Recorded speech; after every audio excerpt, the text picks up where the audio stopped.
Welcome to Threads of Enlightenment, a podcast devoted to helping you overcome challenges in your life that prevent you from becoming the best version of yourself.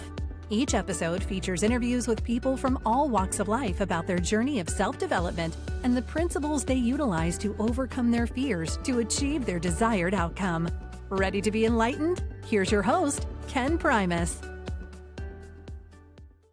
Welcome to another episode of Threads of Enlightenment, and this one I'm pretty excited about, guys, because later on I'll let you know why, but I have this wonderful, powerful individual before me, and I want to thank her for coming with a couple of things I deem very expensive in our life today. One is time. 24 hours is is offered to every one of us, and it is a powerful gift that has been given to mankind. How we utilize our time will tell me much about you. The other is the journey.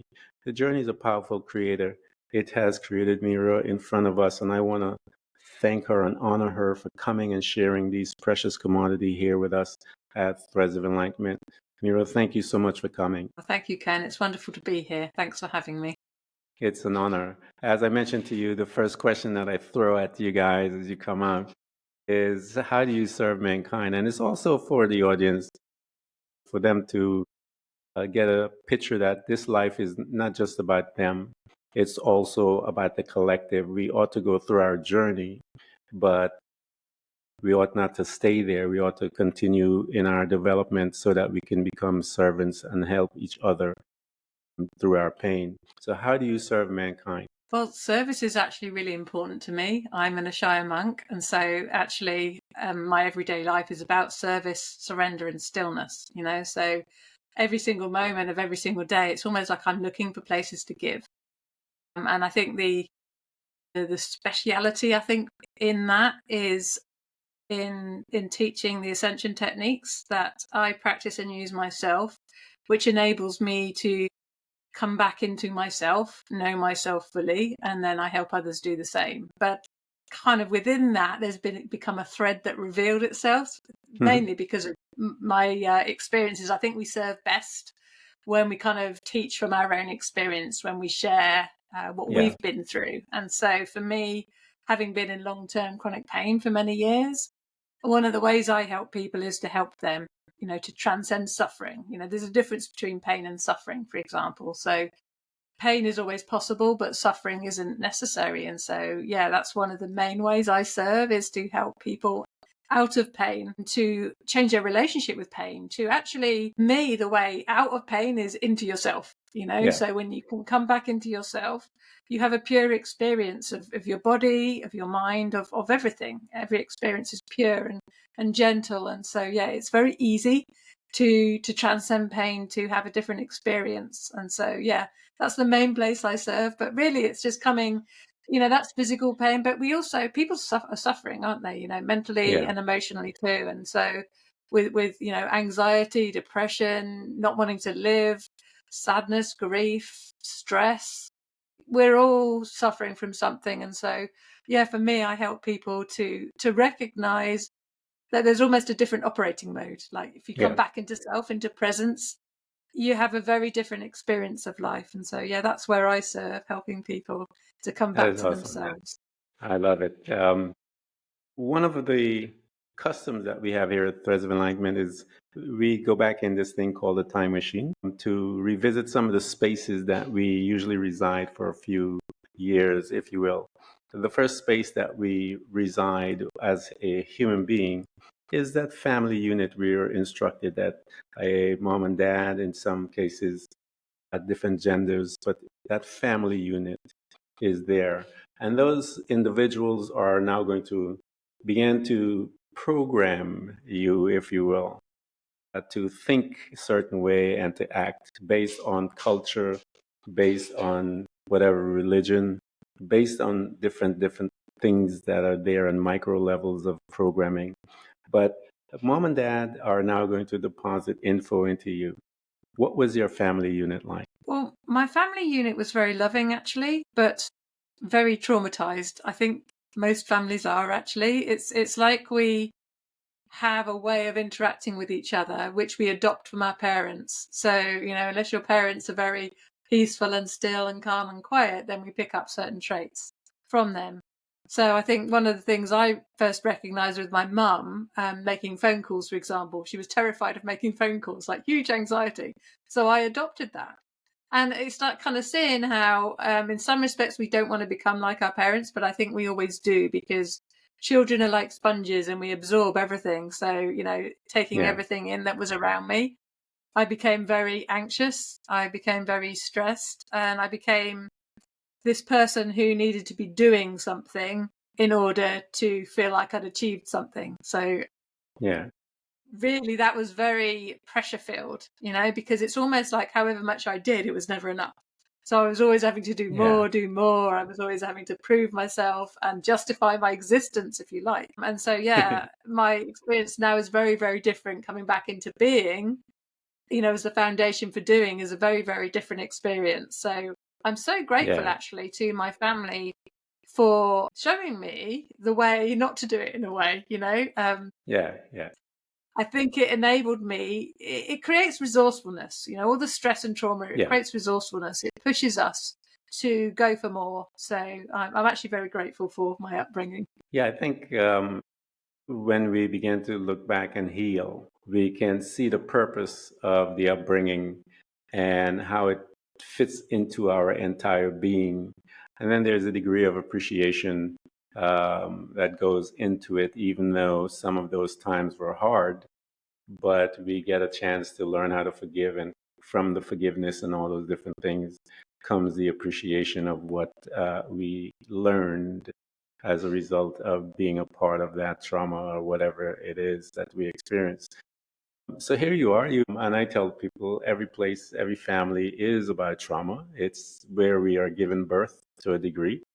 And once we are given birth, we set off on our course. And that course will dictate how we interact with each other, with self, number one, and others outside of us. How did you interact with others outside of your family? What was your relationship building skills like? When I was very young, I was quite outgoing and excited about the world, but very quickly in the school environment, I became very quiet and introverted. It almost felt like outside of the home, a place of danger. Everywhere is danger. So it's almost just like I had my mask on. I had the guard up, I suppose, if you like, as well, to keep myself safe. Yeah. And to allow myself to operate, to function at all in the world, I had to kind of be protected. Yeah. And so that actually was very wearing. It's not a sustainable model to have a mask on, to try and always be somebody to keep other people happy. I was a real people pleaser. Yeah. And so, I would always, and people might even have thought of me as outgoing, because I would do what needed to be done or said to keep people happy. So, if talking was required, although I was very shy and introverted, I would talk, because then I wouldn't, it's like I could keep up my distance to people. Yeah. So, that's how I approached the world when I was. That's an interesting plan, if you will, of approach and how you've done that. And I think we become skillful as we are in that phase. I tell people we're in that phase of, it's like almost where we're just managing ourselves, we're managing the trauma that we've gone through and whatever, that survival way. We learn how to go in and out. We become really good actors, if you will. And we create these characters to keep our sanity as we're moving through life. As you're heading through life and you're actually walking towards becoming, quote unquote, an adult, when you were looking towards college, what was your conversation with yourself, maybe even family that are engaged in that? Which field of study did you pick, Meera, and why did you pick it? So I chose graphic design. Mm-hmm. And really the only reason I chose it is because all I loved was to be creative. I loved art. I loved to express. And I remember going to fair to look at all the different, possibilities for college courses and professions. And I just came across this store with this very friendly lady at a local college to me. She felt like a safe space, and it was all about just being yourself and being creative. And so, one of the courses to make a profession out of art was graphic design. So I chose that, with the dutiful daughter from my dad saying, he was a dentist and he wanted me to be a dentist too because his mum was, but it wasn't for me. I needed to be creative, I think. And so really I ended up doing that because it was the only thing new that I liked, that I could actually make a decision on. So and I loved it. I still do graphic design now, and I really enjoy doing it actually. So it's one of those things, it's like food for the soul, I think, anything creative. And so that, I think, was probably my saving grace. It was a thing that motivated me, inspired me, and kept me engaged, to want to work, to want to be a part of life. Yeah, I think especially things like design and artistry and even music, anything has to do with the arts, I think helps the individual to learn how to utilize one of the most powerful tools available to mankind, and that is the imagination. One learns how to tap in, come out, learn processes, how to tap in, how to come out, and all these different things. They're doing it on a subconscious level, not really knowing what they're doing. But when you get back into personal development and you need to utilize that skill of your imagination, that tool of your imagination, you have been using it for so many years, it flows easier than someone who hasn't been there and utilizing their imagination. You get them having difficulty to kind of put pictures together because they've never done it before. But when you have a graphic designer like yourself, that's all you do. You're looking and creating and utilizing the power of the imagination, and then you look at what came out from your imagination on a computer or wherever. So it's a powerful thing that happens and people don't even know. So here you are. I love the genesis of those stories of how and reasons why we go into colleges and stuff like that. They have some really beautiful little gems within there. So here you are, you got an opportunity to see something that ignites your spirit, your soul, your being, and you wanted to get in there and you got inside. What was your first profession, if you will? Again, as we're traveling through life and moving through as one is growing and attaining wisdom, heading towards their freedom to start their own passion, if you will. So what was your first profession? So I mean, I went and studied graphic design at college, and I also then followed that through and went into a career as a graphic designer. I'm in many different marketing departments, and then eventually I worked for myself actually. It was, for me, it was amazing to have a career that I could actually go for and follow through doing what I enjoy doing with art. And obviously it then became more from when I first started out, it was like cutting up and paste by hand, with text and words and things, and then it all became computerized. So I'm from very old school, and then going through as technology changed and grew, that it all became digital and online and website design and everything like that. So for me, I was lucky, I think, in a way that I chose something that had that thread of my creativity in it, that gave me that spark, but it also gave me something that I could, earn an income from and put into a practice as a job in my everyday life. So I followed through on that for quite some time until I had a wake up call with health. Yeah, and after doing that, how were you managing yourself? You went to school, you found something you loved. What was your lifestyle like? Again, that for me, I think that is like a piece of heaven on earth, that someone have an opportunity to love something that they do, is able to sustain themselves. How were you managing you in there? Yeah, so not so well. And I think I loved what I was doing, but I think that's the thing, isn't it? It's our approach to life that, Yeah. even if it is something that you love doing, you can still gradually get more and more stressed and Mm-hmm. more removed from life almost. It's like I think I retreated into myself more and more. You know, I could put the face on, I could smile, I could be out there at parties and things, but I think I was retreating into myself more and more and more. You know, it felt like the world was always demanding something. I felt like I was never good enough, however much I delivered. It's almost like I wasn't quite hitting the spot. And so Yeah. for me, I think I just started to get restless. There's always, everything just never felt quite right for me. I just felt like there but there a different way of being, a different way that life could be. So yeah, I kind of looked into that. I read books, but in the end, I didn't find anything. So yeah, that really spiraled down into. It's like I internalized everything, and so my body started to shut down, and I became more and more ill with lots of different things. Yeah, Yeah. until I reached my breaking point.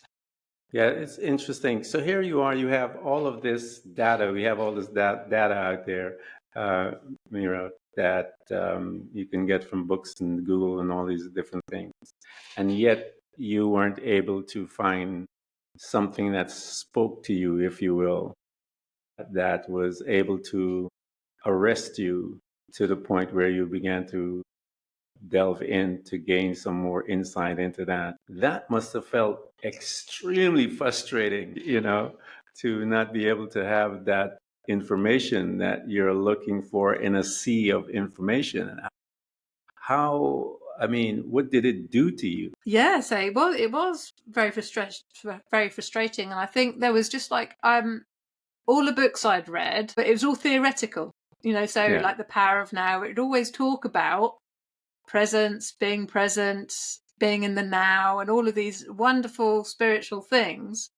But there was no handbook in to tell you how to actually apply that, how to yeah, experientially find that. And so for me, at that point in time, there wasn't that avenue. I didn't find the avenue. And so it's almost like I had to break down some more yeah, before I was open enough. I think because I was so busy keeping the world out, in my defense mechanism, I didn't actually allow an opening for me to actually go for what I wanted, if you know what I mean. So it's like I wanted it, but it's like I wouldn't let myself have it. So I think then the teaching didn't appear. I don't think it appears until you're ready and until yeah, you're really lined up with I want this now. And that was my experience. Until that happened, I didn't come across the Ishayas, and when I did, then it's because I had gotten to that point. I hit rock bottom. You know, I basically got to the point where I didn't want to live anymore, and I attempted suicide. And thankfully, I was caught in the act, so I wasn't able to go through with it. But in that moment where I was at my lowest point, I think I just totally surrendered. Like, what's the point? I totally gave up, but in a yeah, really positive way, actually, because in that surrender, my experience opened up into one of deep, endless peace. You know, so it's like I went from extreme suffering and not wanting to be here on this planet to this very gentle, full, expansive experience. It was so huge, you know, it's just like it's bigger than everything. And so it's like it swallowed up all the grief, all the pain, all the the torture I'd been going through. It swallowed it all up, and then there was just peace. And so that experience lit me up. You know, it's yeah, just like, whoa, hang on. It's like wake up call, but in a very beautiful way, you know, in that it impressed upon me experientially. So there wasn't just someone telling me, look, this piece is possible. You could have this piece, you could have a really joyful, happy, fulfilling experience and live your purpose. That I'd heard all of that, but it never reached me. Whereas this experience, it's like it permeated through every cell in my being, yeah, and drew me out into this fullness of just being pure awareness. And I didn't really know at the time what it was. I didn't understand it, but boy, did it make an impression on me. And I kind of thought, if I can have that level of peace and beauty in that moment when I was at yeah, my lowest, pretty sure I could have that in everyday life. So that kind of started me on a quest to go, right, come on then. yeah, What is yeah. available now? I was open. Now I was willing to explore fully because I now knew it was possible through a direct experience. And talk to us a little about the pulling away, Mira, of wanting to deal with the issues or dealing with the self. And what did some of those manifestation of pain look like? What was it? Because that was a pretty strong thing that caused you to want to dispatch of yourself on this planet. What was it that was manifesting in your body? Because I tell people, or try to educate people, that storing emotions where it's blockage, it's something that is blocked, since it's an energy, it will manifest in you somehow. Sickness and disease will manifest. And I've seen a tremendous amount of people with pain when they began to look inward, fibromyalgia, arthritis, all these different cancer, all these different things, diseases, when they began to deal with self, they began to get their healing. So talk to us about what was some of those manifestations of the pain. And then I want you, when you finish with that, I want you to lead us into that day that you had surrendered. And how did that incident of your surrendering, when you said you got caught, what was the expression with you? You said it was this elation, but if you can get us a little more insight into that. Yeah, there's more to the story actually. So yeah, for just to fill in the gaps a little bit, I was kind of going through life, I got the job, and so then I met a man, fell in love, got the husband, had 2 children. And it was really when I had the second child that the condition that I actually still have, it's called symphysis pubis dysfunction. And that led me to not being able to walk. And also I was in excruciating pain. So it wasn't just the immobility. Every single moment was like this screaming level of pain. Like when people say, what's your pain like? 10 out of 10. It's like, no, 100 out of 10. It's just like, 10 out of 10 just doesn't sound enough for the level of pain I was in. So yeah, not only could I not walk without, I could just about shuffle on crutches around my flat. I lived in a first floor flat. Had to go up and down the stairs on my bottom to even get up and down. And then anywhere longer, I was in a wheelchair. So I was in a very restricted physical experience with my mobility, and I was in very high level of pain. And I'm grateful for this. Morphine didn't touch it. So I had morphine, which helped initially. It also incapacitated me. So first time I took morphine, brilliant. The pain eased to a comfortable level. The second time I took morphine, I couldn't move off the bed. I was like incapacitated. So I'm like, well, I can't live like that. So thankfully, I'm very grateful that I didn't go down that path. And so I had to look for other solutions. And so within that, I found a support belt that helped me to walk a little bit more. But really, I got to the point where something happened. I was lying on my bed in pain, and there was building works going on ahead above us. And somebody dropped something on the floor. And it was like, it jolted me, like I'm lying there trying to rest, and this thing jolted me, and something snapped in me. I'm like, right, that's it, I'm done. This is ridiculous. Nobody cares about me. I've asked them to be quiet upstairs and they're not. So, because it wasn't the first time it happened. And it was just this one time I just thought, no, I'm done. So I slowly got myself out of bed. It wasn't a quick thing because I couldn't move very easily at all. So yeah, I dragged myself on my crutches little bit by little bit, which is probably how I got caught, because my husband then was aware that I was moving around, and I went into the kitchen, I went into the drawer, got a knife out, and I was literally about to cut my wrist to end my life. And my husband came in and tried to talk me down, and he was holding our son, who was about, I don't know, 18 months, somewhere between 18 months and 2 years old. And I was just totally focused on, I just remember I was just looking at my wrist, looking at the point of the knife against my skin, and that was my whole world. It's like my whole world had shrunk down to just that one thing. And in that experience, I could hear my husband, but it's just like he wasn't reaching me. It was just, he could have said absolutely anything, and all of it was an utter waste of time, because I wasn't able to take in his words. I knew he loved me, but it was at that point in time, it wasn't enough. It was too painful, and there was just, for me, it was pointless, helpless, hopeless. So really, the surrender came in that moment. I was shut down to a degree, so that's why it wasn't peaceful at that moment. But I heard my son was being held by my husband in his arms, and he made this kind of like, you know how babies make that little gurgly sound in their throat? Yeah. Very, very quiet sound. But I think because it was just so quiet and there was such a pure energy about it, I suppose. And my eyes just flicked up and looked straight into his eyes. And that's when the full surrender happened, and I was just transported. I mean, obviously, I didn't go anywhere. That's the bizarre thing, how we can have one experience of life, and then in the blink of an eye, we can have a completely different experience. And so in that moment, I just looked into his eyes, and surrender just happened, and I just totally let go. And it's not something you do. I don't think we ever let go. I think letting go happens for us. And so, yeah, in that moment, it was just such a deep, profound peace that it's indescribable. You can't really describe it because it was so complete, but it was infinite, so there was no end to it. And it was just such a transformative experience because it was in such contrast to what I'd been experiencing. And my husband saw the change in me, saw I was so fully, entranced by this experience that he took the knife off me. But really in that moment, there was just no thought of anything being good or bad. Actually, it was beyond duality and into just an experience of oneness, of pure oneness and deep, endless peace. And so after you had that experience, we always know that the work just begun.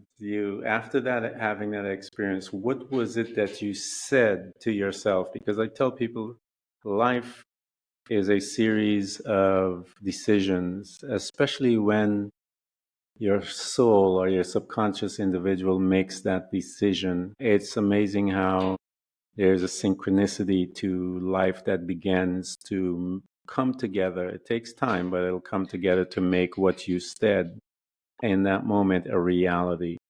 What was it did you say to yourself once you came in, your husband brought you back into the natural world, if you will? What was it that you said to yourself to propel you to begin the journey? I mean, I'm 100% in, I think. For me, it was that I now knew it was possible. So there was no back door. There was no kind of looking behind me or trying to manage the world. There was just, what's that? I want that. I'm going for that. So it's just like that one pointedness of I'm going for it. Like, I now know it's possible. There's, I don't have to be persuaded anymore. I know it's possible. I now have hope, and I'm going for it. 100%. I'm in, all in. And once you came all in, what did you find now that you weren't able to locate earlier that helped you to move from a... It's like I tapped into the synchronistic flow of the greatest force for good in the universe. That's for me what God is. It's just this greatest universal force for good. And so it's just like right now I was tapped into it, and it's just like I found thing after thing after thing. I started reading books again, but the books I read were different. Again, they were still very much theoretical.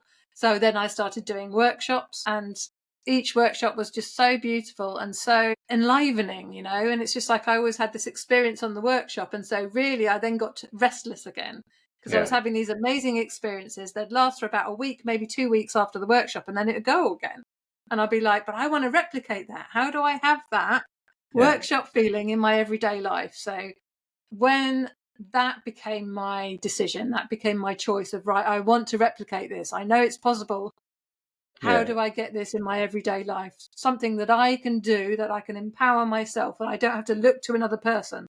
So it's now an inner journey. And when I made that decision, that declaration, if you like, to the world, I found the Ishayas, or the Ishayas found me. And which is, I'm now a practicing Ishaya monk. And so, that was just the opening, I suppose, for the teaching, when you're ready, the teacher or teaching appears. And so I was ready. I was ripe to be plucked, and the whole experience just opened up in front of me. Yeah, Jesus made a statement. He says, those who have ears, let them hear. So that means that there's another set of ears that we ought to be listening with.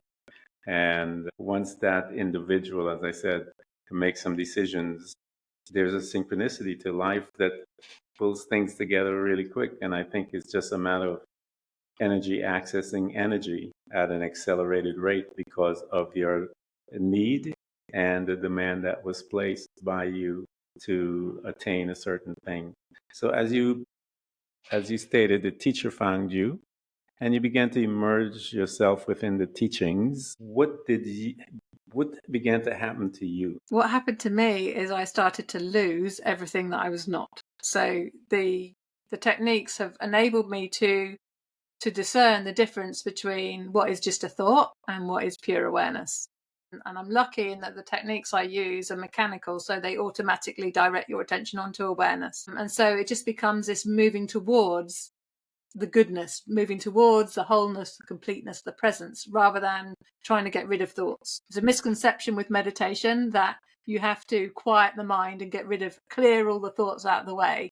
And you don't have to do that. You can use the thoughts. The techniques I use are essentially a thought that replaces the other thoughts, but redirect your attention onto silence and stillness of pure awareness. And so step by step by step, you use these techniques, automatically your experience is now cultivated. It's retrained, if you like, back onto self. So now I was able to come back into being again and access all those skills and talents they're there already. Like, it's not like we have to do anything to be better. We learn new skills, talents, harness the ones we've already got by going within and simply recognizing them. Yeah, I think we are remembering who we are I tell people, and they've heard me say it a million times, meditation was one of the tools that saved my life. There's so many different tools out there that you can utilize to assist you in causing you to manage your thoughts and learn how to slow them down, pick them and pick which ones, different things. Meera said, learn how to use it to redirect yourself, all of these different things. As I began to practice that, I can do it. I can put myself in a certain state instantaneously. And I love how you put it. And I tell people, this is the secret to life. This is my secret that I've learned on this planet. We are required to live in the present, meaning that all of our victory, all of our power resides right there in that location. When we deviate from that, and we deviate from it, we have two places that we can go. We have the past, shame, and all the other things that are residing there. We get a chance to bask in the glory of shame and all the different things that we can look back at. And, or we can go into the future where we're going to have some anxiety, fearfulness. Those other guys are on that side waiting for you to put a beating on you, if you will, to cause you to exhibit pain, because you will be in pain when you're looking at your future and in your past. But when you are in your present state, there is power there, there's clarity there, there's direction, there's power, there's all of the things that you need. There's wisdom, there's insight, all of that resides right there. And my secret to life is to learn how to live there. That is the key. However you get there, because I've learned that every time that I was in states that wasn't helpful to me was when I either moved from that being present state to either my past or my future. Thinking about it again, we go back there, we revisit these locations or visit these locations through our thoughts and our imagination. And I keep telling people that thoughts are fluid. It moves back and forth. It's not you can pick and choose and change your life, but you have to learn how to live in the present, because that's where your victory is. So here you are, you got a chance to study, you're seeing some of the things that I'm talking about, and you notice the changes with you. Talk to us about what began to happen to you physically as you began to learn how to excavate, how to stay present in your life. Yeah, that's where the magic arose really for me, because I think I'd been approaching my physical body in a way that it was broken and it needed to be fixed and repaired. I needed to be cured. And what the Ascension meditation techniques gave me is the ability to actually just come back into self and recognize that the self isn't the thoughts passing through, it's the conscious awareness. And when we can actually be present and, even go beyond being present where our attention can still be outward faced, to have the attention in onto the state of presence, healing happens by itself. Like your body just lets go. Thinking requires an awful lot of effort and puts an awful lot of strain on the body, and it's almost just like there's lots of different instructions for the body when thoughts are happening. So it's like you clutter the body when there's a lot of activity in the thinking mind. And so as you come back to just stillness and silence, then the body frees up, the nervous system naturally and automatically releases stress, so healing happens.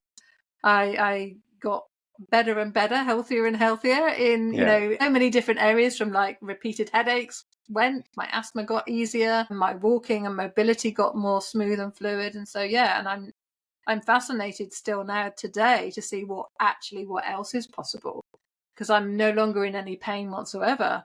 Pain can still happen though, and for me pain has become like this doorway to a higher level of consciousness. So it's something that I'm a bit of a weirdo, really. I get excited about it because I can start to recognize that there's some part of me that's putting my foot on the brake, like I'm not fully open to myself completely. And so the pain kind of opens me up. It's like a signal to go, oh yeah, you're moving away from yourself. You're going into a thought created reality again, and you're missing the magic of this moment. So it's like a signpost back to my own heart. So I can actually continue to explore from a state of presence, and then reap all the rewards and all the beauty that comes from that. I've heard, again, from my life and from reading and dealing with lots of people in the psychology realm and quantum physics, you hear people talking about accessing the quantum realm. And I tell people in the religious sect, they say in the heavenly places, it's basically the same location, but you can only be there in your pure essence. You can't be there with worry and all the other things and healing and all the other stuff that one requires or want and need is sitting right there. And when one is in their pure essence, and I usually take stories like, I hear stories from people just like yours. You go there constantly back and forth through your meditation, and then all of a sudden you begin to notice your body is not as painful as before. And eventually you've learned how to rid yourself of the pain and all the different things as you progress. And like you said, there's a degree of surrendering to each level that one is being pulled towards. And when we are resisting, the pain begins to come back to bring you back into your awareness to say, hey, there's more. I come on back. Let's go. And as you go there, there's everything. What's the possibility? The possibility, the principle says all things are possible to him who believes. And that is the key. You have to release a lot of things in order to believe. You have to release your preconception. You have to relieve all those programs that you have. You have to relieve all of those things, release it. And it's a space of surrender where you just trust and know that all things is one where you're at within that space. And the energy and your healing, your freedom, all of it is right there. But you have to learn, and that's the fun part. We got to learn how to live there every day. Isn't it wonderful? It's a lesson to learn because you have to be focused. And it's easy to vacate that position, but it's also easy to recognize when you're living in a state of awareness. And I tell people, learn to become an observer. An observer within yourself will allow you to become present because you will be questioning your thoughts, your belief, your feelings, everything. As where did that come from? Why? How? And all those things. As you allow yourself to investigate yourself, you will learn the deeper things about you, and you're able to stay within the boundaries of being present, and you'll be able to get what you need. So here you are. I know as you are practicing and begin to notice a few things, that you began to one day put pen to paper. Here is someone who has gone through so much pain, so much discomfort in life, to the point where pain was such a dominant part of your life that you wanted to leave the planet. And then you had a magical encounter. And then as you began to learn about yourself, learn and apply different tools, you decided at some point. I always like to say we decided, like we didn't decide anything. We were just pulled where we have to do this. So you came about writing. What was your thought process when you were putting your first book? What was that incident that caused it? And how did you begin to make it a reality? Well, it just became apparent that a tool was required. Like I can connect with so many people, but if I wrote a book, I could connect with more people. So it was really that wanting to reach more and more people to let them know what was possible, because pain is always possible, but you don't need to have that experience. And what you're calling a magical experience that I had, it's my everyday experience now. It's no longer this transcendent experience. It's something that you can live in, live from, create from 24/7. So yeah, for me, it's like it's important for people to know what's possible. This is our birthright. Everyone should have this. It's not just for special people. It's not just for people who decided to become a monk and live their life from there. For me, it just comes back to service again. How can I help? How can I reach people? How can I let people know what's possible, and then give them the tools for themselves to be able to have their own experience, empower themselves, have their own internal journey, so they can too see, the magic is actually everywhere. It's everywhere. And it's like having the eyes to see and the ears to hear. We open our eyes, we open our ears, and we have that full experience. So for me, I just got to a point where I'm like, yep, I need to share this. I need to give this away, rather than just having it for myself and the few people I come across. I need to give this away to the world. So yeah, that's where the writing a book came from. Yeah, and guys, we're going to put everything together, all the links. You get to her and purchase those books. You know how I feel about books.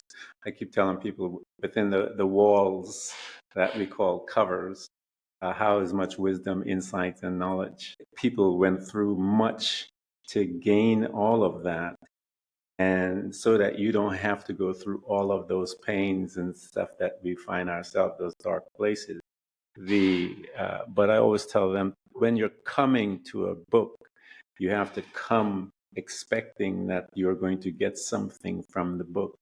And when you do that, you are preparing yourself to receive. And trust me, the words will come. The words that you need will come alive and jump straight into your being and give you the courage and the insight and the wisdom that you need to begin to change the trajectory of your life and your mind, because that's where most of the discomfort comes, is from our thoughts and how we process those thoughts and how they manifest in our life. And so those books that Meera has, because of her studies, have wisdom in there, and you guys need to offer it to your friends and family, get it for yourself as presents. As I said, we have to learn to become more creative, and just giving Dad and Father's Day a tie or something like that. We need to be more creative and get some really good books in the hands of each other so that we can delve into wisdom, knowledge, and insight and free ourselves from our pain, because many of us are in pain to a degree. So here you are a successful author, and you have learned how to manage the self, how to engage with the self, the most important assignment you will ever have in your life. As you're here in this particular time of your life, what is it that you feel is a good nugget, if you will, to leave to our listeners so that they can jolt them into seeing that they're not alone? You are not alone. And I keep trying to tell people, you are not alone while you're in your pain. It may seem like you are, but it's not true. Talk to us, to someone that were in that same space like you were, Meera, that caused you to crawl to the kitchen and attempted to end your life. Encourage someone there, right there, as to what and why they should keep moving. Well, for me, I think looking back at that journey, and something that still makes sense to me now is to always ask yourself, what one thing can I do? Because I think sometimes it can feel too overwhelming. We're so absorbed by the pain and suffering. But if we just come back to this moment, like when you're present, everything's bite-sized. We're only addressing what's there in front of us. So if you just come back and just ask yourself, what is this one thing that I can do that might make a difference, even a tiny, tiny difference? Do that, and then that's one step forward. And then what else? What else? What else?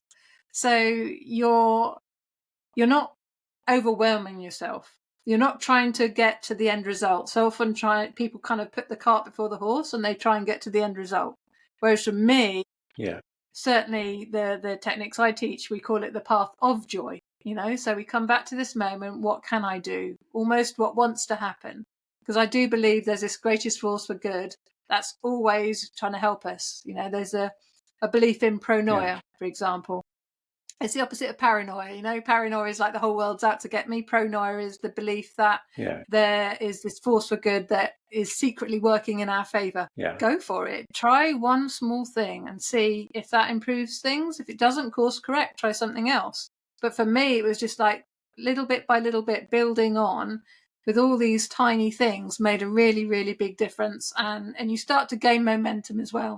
And when you find things that just help, So for me, the first thing was the support belt. Now I could stand up and not be in as much pain because it was holding me together. It was pulling me together. And so, what one small thing can you do? And then explore what else? So it's one tiny little baby step at a time. And anyone can do that. That is wonderful advice. And again, guys, I want to thank Meera for coming to Threads of Enlightenment. And remember, this is the reason why we are here at Threads of Enlightenment, is to let you hear these stories, to give you hope so that you don't feel alone. We're going to provide everything for you guys to get access to her. And again, as I said, get her books, because I know from our conversation that we haven't really tapped into much of her wisdom, and she has so much more. You can even tell in that smile that she has in her face. And so I want to challenge you guys to get all of her books as presents. Read them, and change your life, because that's what we're about: learning and helping each other to change our lives so that we can become who we truly are. Help us to remember so that we can move forward and in this life. Meera, I want to thank you so much for coming to Threads of Enlightenment. Thank you so much. It's been wonderful to be here, and I've loved chatting with you, Ken. Thank you. Thanks for tuning in to Threads of Enlightenment with Ken Primus. Hopefully you're now feeling more empowered to overcome the challenges in your life, whatever they may be. Share that inspiration with others by telling them about this podcast, rating it, and of course, remember to subscribe so you don't miss a single episode. For more connection, you can find us on Facebook and Instagram by searching for Threads of Enlightenment. Until next time, stay enlightened.